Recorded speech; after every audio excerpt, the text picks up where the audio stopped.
Good evening, my dear friends. I welcome you all to the Hindu and the Businessline editorial analysis on August 29, 2022.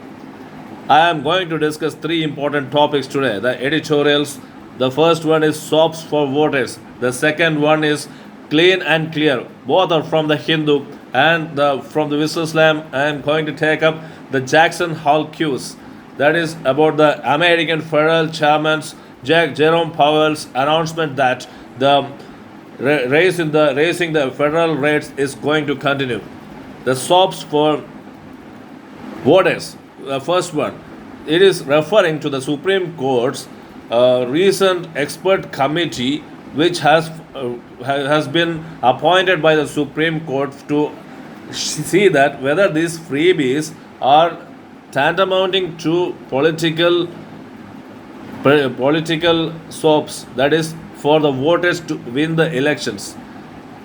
And it is now the Supreme Court has entrusted this after the expert committee has been stayed. The Supreme Court has entrusted this matter to a three-member bench.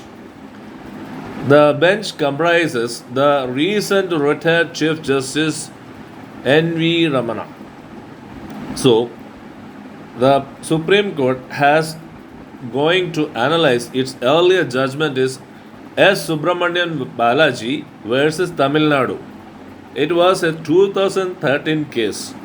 In 2006, the DMK government offered free televisions for both the rich and the poor, and it was questioned on the grounds of violating Article 14 of the Constitution.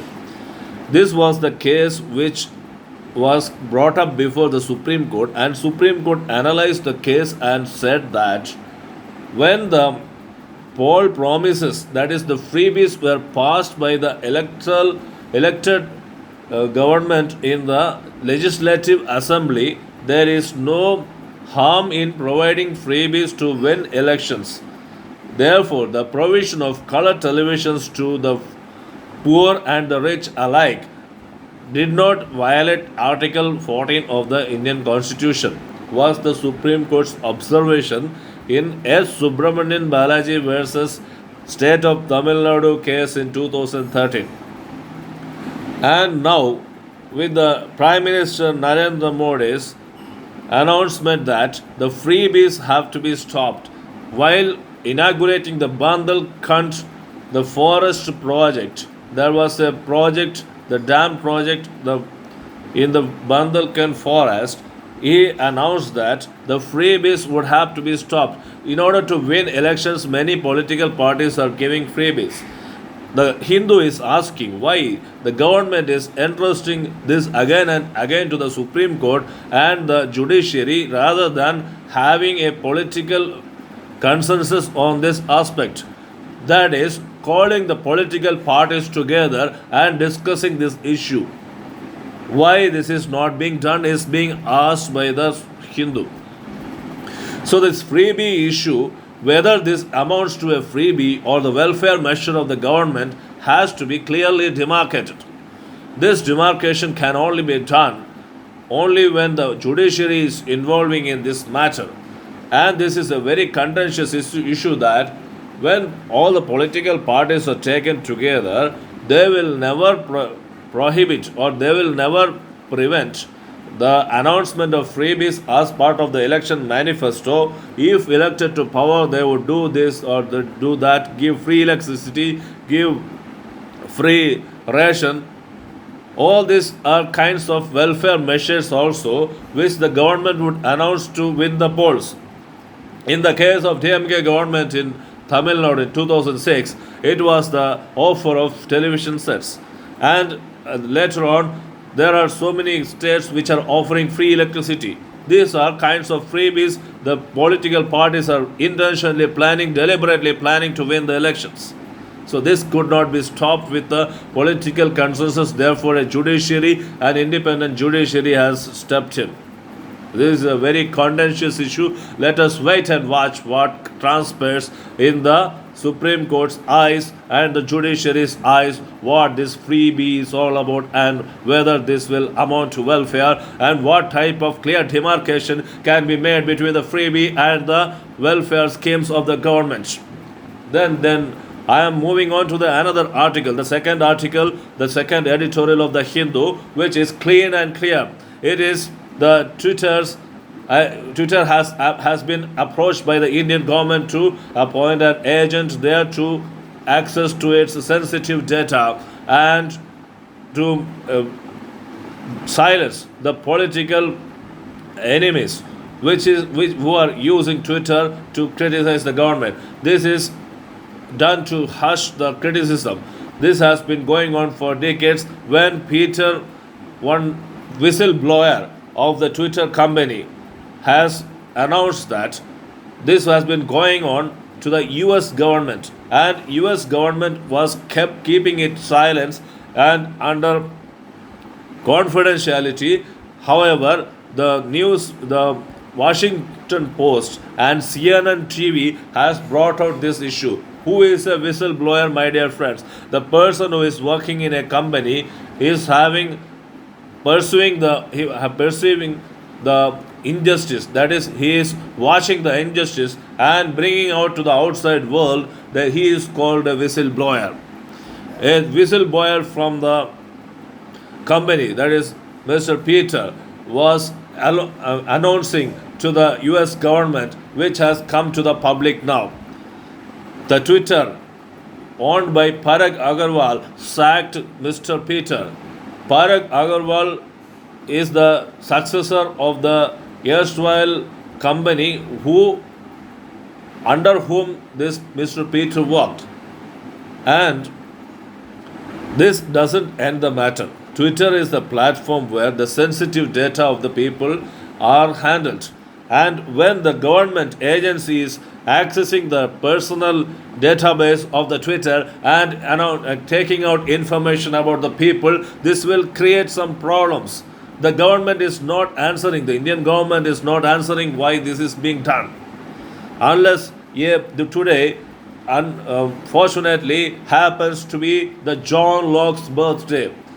Who was John Locke? The philosopher who stood for the personal liberty, individual liberty of people against the community liberty and the society's liberty, societal liberty.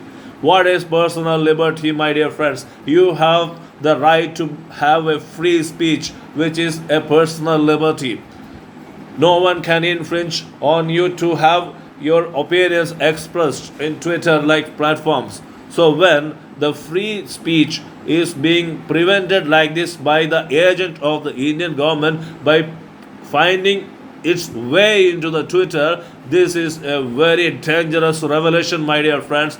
That Mr. Peter's revelation could be viewed as a very serious one, just like Pegasus, which is being hidden in the as a malware in the mobiles of many people, politicians, then the news reporters and many public activists. This is another dangerous turn which has to be stopped. Twitter must explain why it has done and breached the confidentiality of the public who are using its platform. Not only does the public has been deceived, even Elon Musk, who was out and out to buy Twitter, has been deceived. This is a clear-cut deception. Parag Agarwal, the CEO of Twitter, must explain why this has been done. Moving on to the business line, the Jackson Hall queues. The U.S. Federal Reserve Chairman. U.S. Federal Reserve is just like our Reserve Bank of India, the Central Bank of the United States. Jerome Powell has stated that more federal rate hikes are slated to come. Now already the rates are hovering at 2.25% to 2.5%. More rate hikes are going to come, means it will have the growth cut short for USA. Already the recession has affected USA and 0.6% till June. the recession for the quarter ending June 0.6 percentage, the growth has been coming down. By March 2022, it had come by 1.6 percentage. So further raising the interest rates will have its implications in the US growth. The recession will set in. The US is always targeting the US Federal Reserve. Jerome Powell's statements at the Jackson Hole is throwing light that it is aiming to target inflation. The inflation is slated to come to 4% by the end of 2023. Now already it is hovering at around more than 2%. So the inflation, the US is always aiming at inflation of 2%. Above 2% will have many repercussions. The consumer spending will be affected. So the growth is being compromised to see that the inflation is kept at check. And what happens, what is this implication on the Indian bourses is that the Nifty 50 has gained. However, this Nifty 50's gain will not be sustained for long. The dollar index, which is the index of the basket of 6 world leading currencies, has also been rising, and this will affect the rupee's value. My dear friends, this will affect the rupee's value. The dollar index rising will have its repercussions in the Indian rupee's value. And what will happen is that when the US federal rate is hiking, we'll have the foreign funds will go out. We'll have to, RBI has to find some means to bring the money back to the Indian market. To lure the investors to the Indian markets, the Reserve Bank of India must resort to some means. Otherwise, what will happen is that our forex reserves are already dwindling.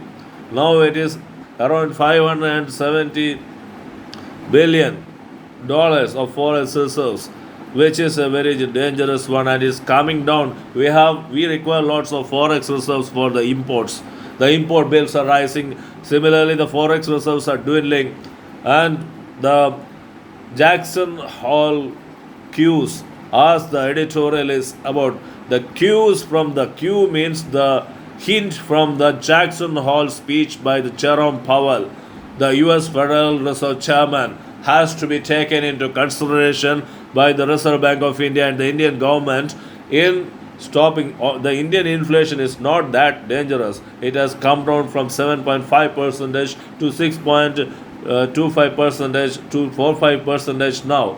So Indian inflation is not at a dangerous trend. So hiking the rate by the Reserve Bank of India is not a good option because the growth will be stopped. Indian inflation is always supply oriented now. The supply side inflation is what India is facing. Though when the import bills are rising, the imports are being used by especially the steel. Last day I had been reading the Businessline. The steel imports have risen, and the steel import bills have risen, and steel will be used by the Indian manufacturers to manufacture several products, and which is the supply side inflation which we are seeing now. So this supply side inflation cannot be arrested if the rates of the Reserve Bank of India have been raised. So there is not a prudent approach in raising the rates by the Reserve Bank of India is what the Businessline is saying all about. My dear friends, hope you enjoyed 3 discussions which I have placed before you today. I hope you will appreciate and go through the articles till you meet you tomorrow with some more discussion like this. Let me take bid adieu. Take care.